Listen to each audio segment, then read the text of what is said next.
Hello साथियों, HB computer classes में आप लोगों का स्वागत है। आज मैं एक एक्स्ट्रा क्लास लेके आया हूँ आपके लिए, जिसमें मैं आपको प्राइमरी और सेकेंडरी मेमोरी के बारे में बताने वाला हूँ। इससे पहले वाली जो हमारी तीन क्लास थी, उसमें मैंने आपकी यूनिट 3 कंप्लीट करा दी थी। ये थोड़ा सा एक्स्ट्रा पार्ट है जो मैं इस वीडियो में जोड़ रहा हूँ, ठीक है। तो आइए देखते हैं। हम देखेंगे प्राइमरी मेमोरी और सेकेंडरी मेमोरी। और एक बात और मैं आपको बता दूं, अगर पिछले वीडियो आपने नहीं देखे हैं ना, तो डिस्क्रिप्शन बॉक्स में उसका लिंक है, आप वहां जाकर उस वीडियो को देख सकते हैं। ऊपर आई बटन में भी उसका लिंक आएगा, आप वहां जाकर भी इस वीडियो को देख सकते हैं। मतलब जो 3 वीडियो मैंने इससे पहले यूनिट 3 के कंप्लीट कराए हैं DCA में, फंडामेंटल ऑफ कंप्यूटर पेपर 1 के यूनिट 3 के 3 वीडियो, ठीक है। आप वहाँ जाकर उस वीडियो को ज़रूर देखना ही है आपको, तभी आपको प्राइमरी और सेकेंडरी मेमोरी के बारे में समझ में आएगा कि ये मेमोरी होती क्या है, ठीक है। हम देखते हैं प्राइमरी मेमोरी के बारे में पहले हम पढ़ेंगे, फिर इसके बाद हम सेकेंडरी मेमोरी के बारे में पढ़ेंगे। तो प्राइमरी मेमोरी में पहला पॉइंट है हमारा कि यह मेमोरी सूचनाओं को अस्थायी रूप से संग्रहित करके रखती है, अर्थात करंट के बंद होते ही सूचनाएं नष्ट हो जाती हैं। मतलब जैसे ही हमारा कंप्यूटर बंद होगा ना, तो प्राइमरी मेमोरी की जो भी इंफॉर्मेशन है वो सारी की सारी नष्ट हो जाएगी। सेकेंड पॉइंट है हमारा कि यह मेमोरी सेकेंडरी मेमोरी की अपेक्षा महंगी होती है, ठीक है भैया, मानते हैं हम कि यह मेमोरी ज़्यादा महंगी होती है। इसके बाद तीसरा पॉइंट है, इसके कार्य करने की गति भी तीव्र होती है। प्राइमरी मेमोरी जो होती है सेकेंडरी मेमोरी से ज़्यादा फास्ट होती है। चौथा पॉइंट है, यह सिस्टम में स्थायी रूप से लगी रहती है, मतलब ये इनबिल्ट आती है प्राइमरी मेमोरी।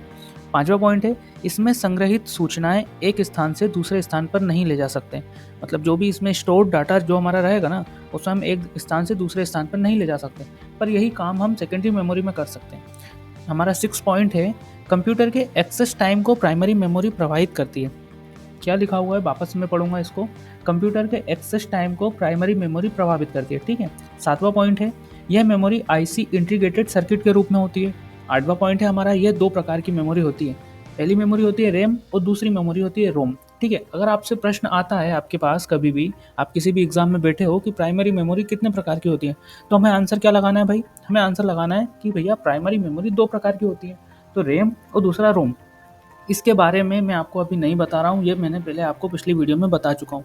तो आप वो वीडियो जाकर देखो, आपको समझ में आ जाएगा कि रैम क्या होती है और रोम क्या होती है, ठीक है। अब नवा पॉइंट है हमारा, कंप्यूटर की मुख्य मेमोरी होने के कारण इसे प्राइमरी मेमोरी कहा जाता है। किसे? प्राइमरी मेमोरी को, रैम और रोम को क्या कहा जाता है? मुख्य मेमोरी भी कहा जाता है और प्राइमरी मेमोरी भी कहा जाता है।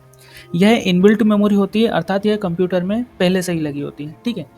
ये मैंने जितनी भी बात करी है ना, ये मैंने प्राइमरी मेमोरी की करी है। अब मैं करूँगा सेकेंडरी मेमोरी क्या होती है भाई।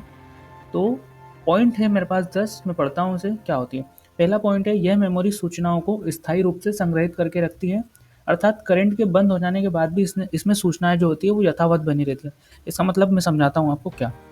जैसे बाई चांस आप कोई कंप्यूटर में अपना काम कर रहे हो, ठीक है, और आपने कुछ डेटा को आपके कंप्यूटर में सेव करके रख दिया है। अगर आपका कंप्यूटर सडनली बंद हो जाता है, इलेक्ट्रिसिटी चले जाने के बाद, इलेक्ट्रिसिटी ख़राब हो जाने के बाद, अब आप क्या सोचोगे कि मेरा डेटा क्या पूरा नष्ट हो जाएगा, क्या मेरा पूरा डेटा खत्म हो जाएगा? नहीं, सेकेंडरी मेमोरी में ऐसा नहीं होता है। आपने एक बार इस डेटा को सेव कर दिया ना, तो वो हमेशा रहेगा जब तक आप उस डेटा को डिलीट नहीं कर सकते, ठीक है। अगर आप डिलीट कर दोगे तो आपका डेटा डिलीट हो जाएगा। सेकेंड पॉइंट है हमारा कि यह मेमोरी प्राइमरी मेमोरी की अपेक्षा काफ़ी सस्ती होती है। तो हाँ, सच बात है, यह मेमोरी हम मतलब कि कम प्राइस में किसी भी मार्केट से हम परचेस कर सकते हैं, ठीक है। थर्ड पॉइंट है हमारा, इसके कार्य करने की विधि प्राइमरी मेमोरी से कम होती है। यह मेमोरी कंप्यूटर में स्थायी रूप से नहीं लगी रहती है। पांचवा पॉइंट है, इसमें संग्रहित सूचनाओं को एक कंप्यूटर से दूसरे कंप्यूटर पर आसानी से ट्रांसफर किया जा सकता है। हम प्राइमरी मेमोरी में हम ये काम नहीं कर सकते, पर हम सेकेंडरी मेमोरी में हमारा डेटा एक स्थान से दूसरे स्थान पर हम ट्रांसफर कर सकते हैं। मतलब यहाँ से हम इस लोकेशन से इस डेटा को कॉपी करेंगे और हमें किसी दूसरे लोकेशन पर डेटा को पेस्ट करना है तो हम पेस्ट कर सकते हैं। छठा पॉइंट है हमारा कि यह मेमोरी कंप्यूटर की एक्सेस टाइम को प्रभावित नहीं करती है ना। आप एनी टाइम चलाइए, जब जब आपका मन करे। आप जब भी वीडियो देखना चाहते हैं आपके स्टोरेज डिवाइस में जहाँ पर भी वीडियो है आप उसे प्ले करिए, चलेगी, आपका कंप्यूटर ऑन है तब तक।